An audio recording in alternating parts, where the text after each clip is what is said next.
All right, so now we're going to switch gears here. We're going to go to a document that is going to show off a feature I've shown many times before. So this is not a new feature, but people often forget it's there. We're working with an OpenType font, and you can, of course, use your OpenType fonts that come with InDesign or any that you bought on your own. And it says there's a big O next to it, letting me know it's OpenType. And whenever there's an OpenType font, there's usually some goodness inside that we have multiple glyphs or characters to choose from. So if I wanted to use a different capital I for BikMScript Pro, I can go to my Type menu, I can come down to my Glyphs panel, and that will bring up a panel that normally is on entire font, meaning showing me all of the characters or glyphs in that font. But if I choose alternates for selection, that will allow me to go in and see any additional I's that this font has, any additional capital I's. So I can double click to choose a different I for that particular selection. So I have 3 I's in this case. It's like playing a board game. How many I's do I have on the board? 3. Okay, so let's go in. Let's highlight the letter G. Ooh, I've got a bunch of letter G's I can pick from.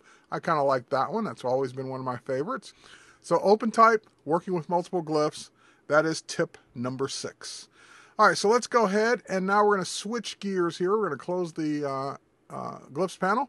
We're going to switch over to an animation document I've got here. So we're going to switch gears and talk about interactive. And in this document, didn't mean to launch that. In this document, we've got an animation here. Let's zoom out a little bit more. There we go. And we've got this ball or this circle that goes from the left to the right. Now, normally when you create an animation, and we'll switch over to our interactive panel or work group. And in our interactive panel, interactive work group, we have the animation panel, and that panel is showing the circle, and it's doing a custom move to the right. However, normally these things happen on page load. What we want to do in this tip, this is tip number 7, is adding your own controls to start, stop, or pause an animation. So there are some buttons here. These are just nothing more than graphics. And what was done is that instead of making this animation default to on page load, we actually chose on button event.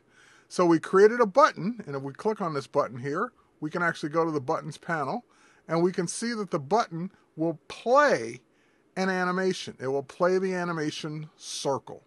So you can go in and you can add in your own button choices for animation and tell it which animation to play. This one, of course, is set to pause, and this one, of course, is set to stop.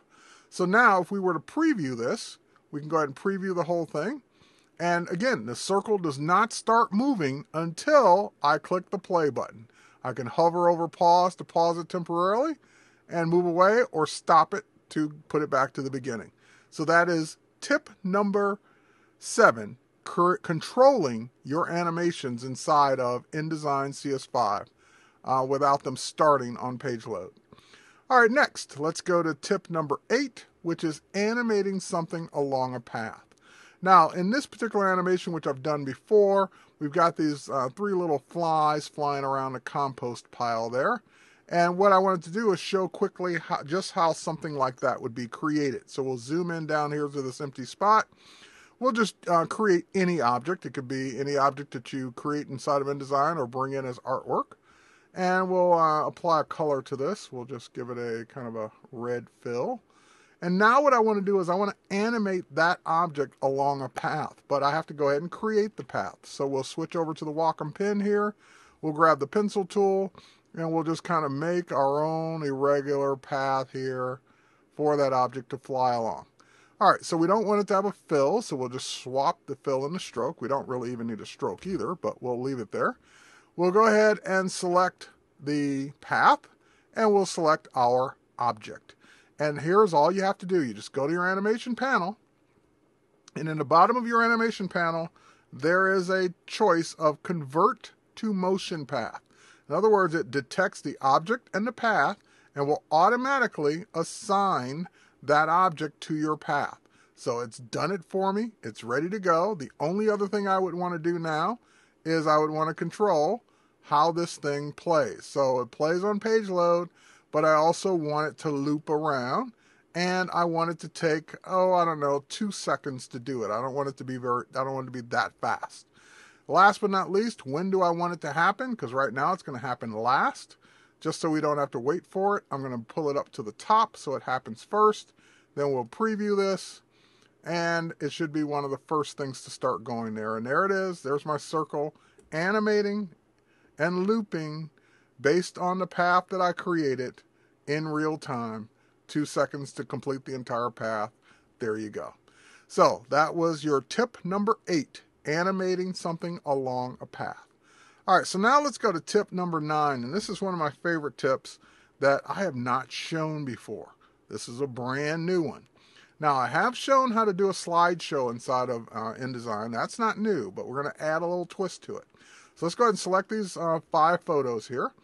We're going to go to our alignment panel, and we're just going to align them to their lefts and to their tops, which I've done many times before. Now we'll go to the Object States panel, and we're going to create a new object state for that, which will turn these building shots into one multiple state object. So we'll call it Buildings, and we'll call it Fade. Buildings Fade. All right, so that should give you a hint of what we're going to do here. So now we're going to go ahead and switch to the button. Let's deselect. We'll switch to the button. We'll go to our Buttons panel, and we're going to say, on release, go to the previous state of Buildings Fade and stop at the first state. All right, next button. Go to next state of Buildings Fade, stop at the last state. So in other words, it will click all the way through to the end and stop, click all the way back to the beginning and stop. It will not loop around. All right, so if we were to preview this right now, let's see, yep, I've got it right. If we were to preview this right now, again, we're going to get all of our animations happening, but we can now click through, and again, I can't click left because I'm at the beginning, but I can click right until I get to the end and go back. Here's what we want to change. This part I've done before, but we want to change. I don't just want it to jump to the next photo. I'd like a little cross dissolve or fade from photo to photo. That's what's new. All right, so how are we going to do that? Well, you remember, each object has an object state. And if we click on, even if the object selected, we can still jump to the states. So I can click on state number 2. I can bring up my animation panel. As long as I keep my object states separate, I can keep those showing at the same time. And what I want to do is I want to drill down into state number 2.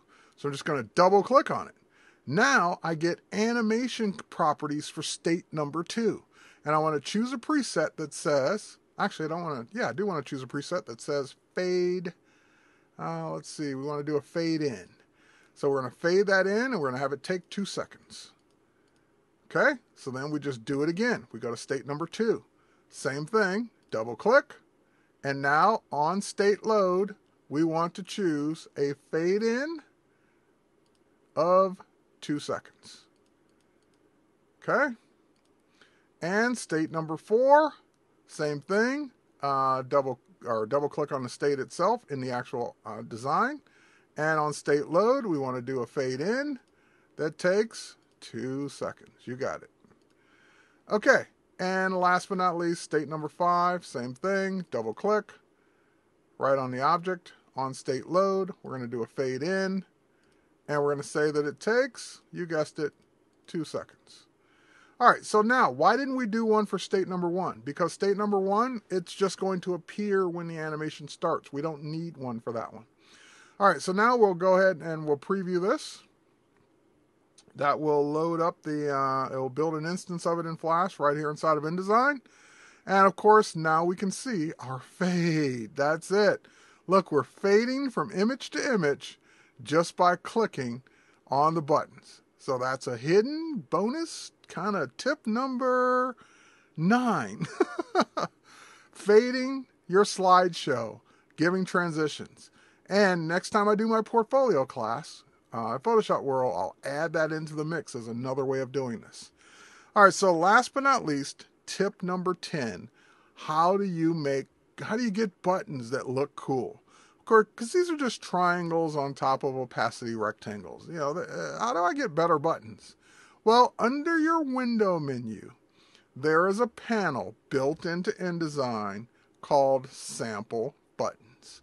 So if you just choose Sample Buttons, that will bring up a panel of all kinds of buttons that look like glass and have light properties to them, and you can just drag them right into your document and use them. You can size them, you can bring them up in the buttons panel and use them for whatever you want. So if you don't like drawing buttons or choosing buttons or doing things with buttons on your own, we give you a bunch of sample buttons. I think it's like 52 sample buttons to pick from so that you do not have to become a button designer.